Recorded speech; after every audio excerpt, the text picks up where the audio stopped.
大家好 ，Lex 又跟大家见面啦。因为我看了大家的评论，许多朋友都推荐我看一个视频，叫做《The Throne of Allah》。所以今天呢，我就想跟大家一起来看这则视频，并且把我的一些感受也跟大家进行一些分享。现在我们就一起来看这则视频。All the praise is for Allah,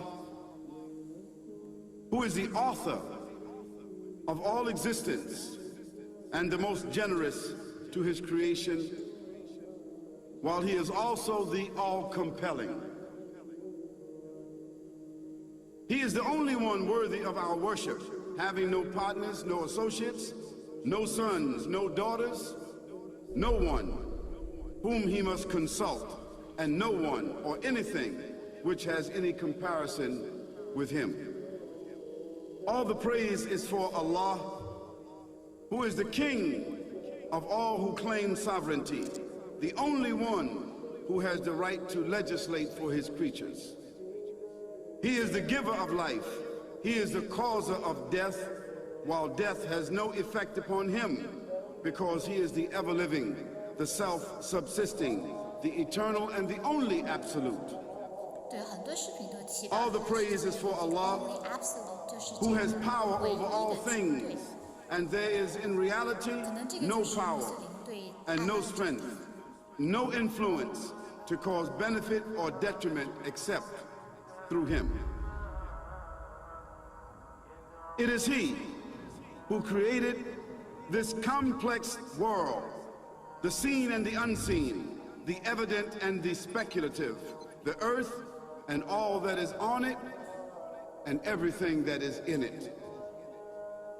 It is he who sent his messengers and prophets, alayhimus salam, with the common message of strict monotheism, which simply means that there's absolutely no one worthy of worship, no one worthy of our obedience except the Almighty, the One, the Absolute, and who has no partners. The earlier messages, which changed the world in the area in which the prophets were sent, those messages we know have changed, and even the prophets who brought them, their names are now lost. We just know in general because Allah told us in the Quran, وَلَقَدْ بَعَثْنَا فِي كُلِّ أُمَّةٍ رَسُولًا أَنْ يَعْبُدُوا اللَّهَ وَاجْتَنِبُوا الطَّاغُوتَ. I've sent to every nation a messenger, calling people to worship Allah alone and to avoid the worship of false gods. This essential message has been preserved in Islam in a way that it was never preserved before. Not because the message was different, because it was the same message, but because of the fact that there would be no other prophets who would come after Muhammad sallallahu alaihi wasallam.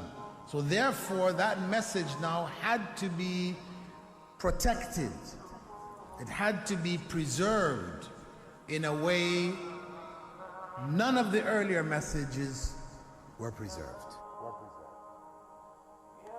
刚才大概这个视频就是介绍了一下这个安拉的情况，比如说谁是安拉，以及现在穆斯林他们的使命就是这个寻找信使，以及这个信使穆罕默德的一些任务吧，就是说他要保护这个信息。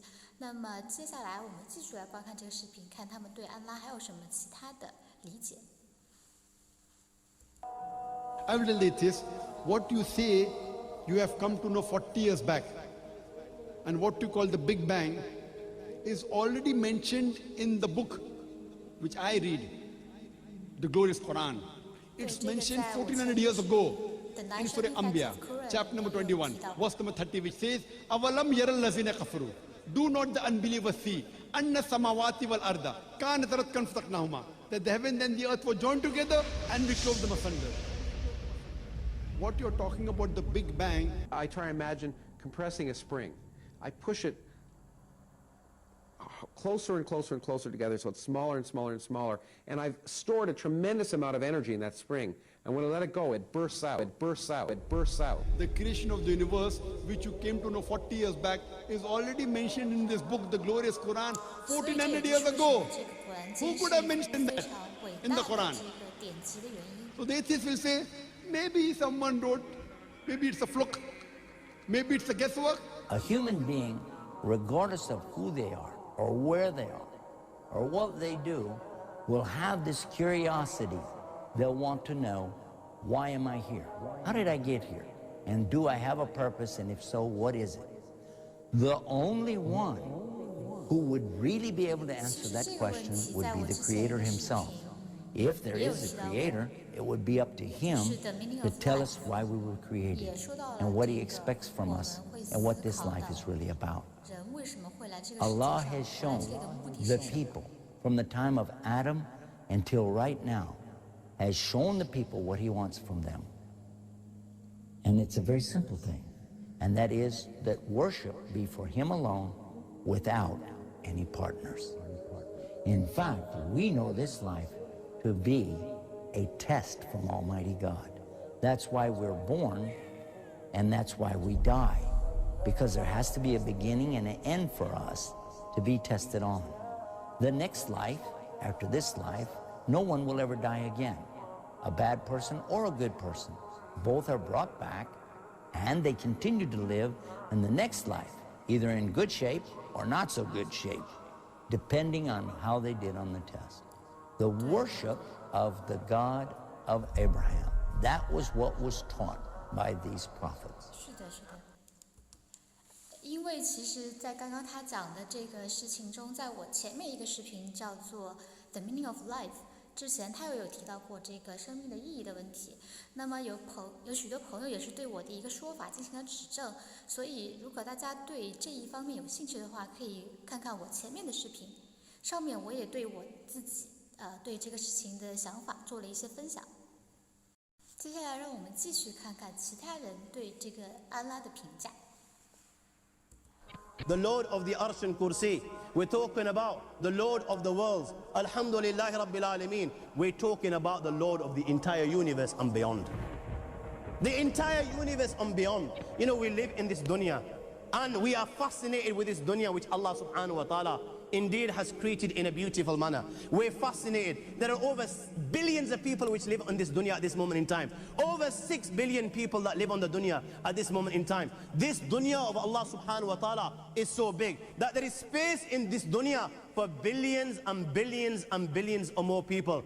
But what is this dunya in comparison to what Allah subhanahu wa ta'ala has created out there? This dunya is insignificant. This dunya is meaningless to Allah. It means nothing. It is worthless. So worthless, compare it with the sun. The sun is one star. You know more science than me. You'll be able to tell me better. Take this planet Earth and you place it inside the sun, and you will be able to place 1.3 million Earths in the sun. 1.3 million Earths in the sun. Allahu Akbar. Allah is the greatest. The sun is one star. One star. There are stars out there which are millions of times bigger than the sun. You tell me this, that you need millions and millions of stars to make one galaxy. And then you tell me this, that there are zillions of galaxies out there. Let me tell you on top of this, my friend, after this, whatever you see above, when you raise your head and you look above, whatever you see above, the zillions and zillions and zillions of galaxies, let me tell you, everything there is within the first heaven. Everything there is within the first heaven, and Allah is the creator of 7 heavens. 7 heavens. And the distance between the first heaven and the second heaven is 500 years. You know, the distance that can be covered in 500 years, at what speed? Only Allah knows. Only Allah knows. But it will take 500 years to get from the first heaven to the second heaven. 500 years from the second to the third, third to the fourth, fourth to the fifth, fifth to the sixth, sixth to the seventh. Every time it will take 500 years. After the seven heavens,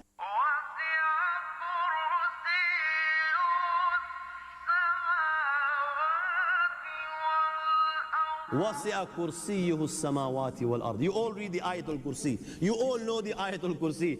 After this, you have the Kursi of Allah. You have the chair of Allah subhanahu wa ta'ala.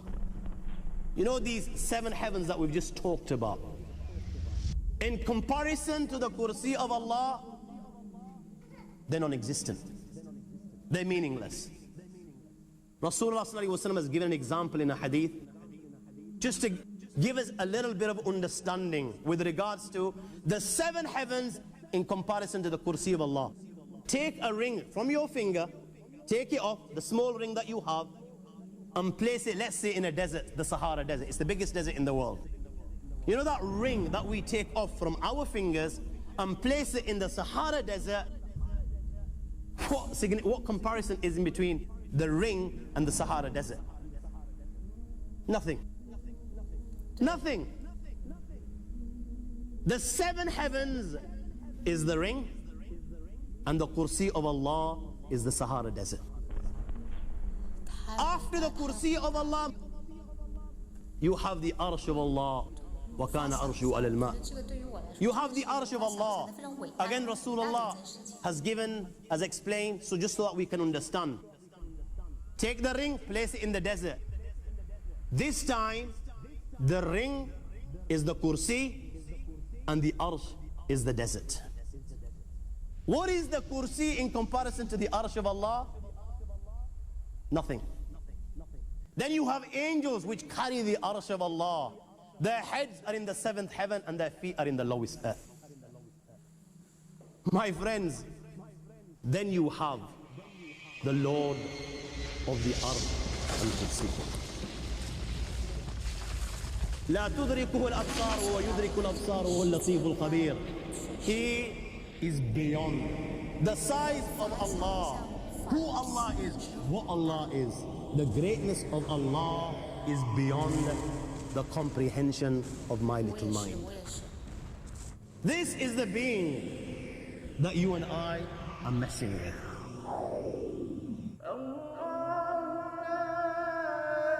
看完这个视频之后，我真的就是震惊于这个世界的宏大，以及这个安拉所创造出的所有东西的伟大，以及真的超出我的想象。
其实这个视频中很多的内容都在我之前做的一些反应视频中有所体现，比如说这个人为何而来的这个问题，还还有之前关于这个《古兰经》中一些与现代科学相符的一些情况，也是我之前的视频中有提到过。